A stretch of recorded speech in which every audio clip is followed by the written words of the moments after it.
পরে কভার দিই তো তুমি তো শরম করো না না শরম করো না কত বলতে খাও 2,70,000 কত লাখ তো বাইরে লওয়া যায় তুমি তো বেশি বারে তো বেশি কলে 300 টাকা 30,000 টাকা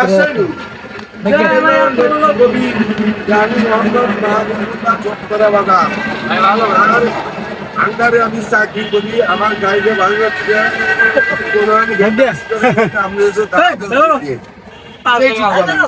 তারপরে হাসা ভাষা একবার নিশ্চয় নিলে আপনারা লাগে হ্যাঁ কথা কবি বকবাস না তুমি কিসের সামনে কথা কই আর মাথা কমান কবি তো বার করে কমান না না ভাই পাগল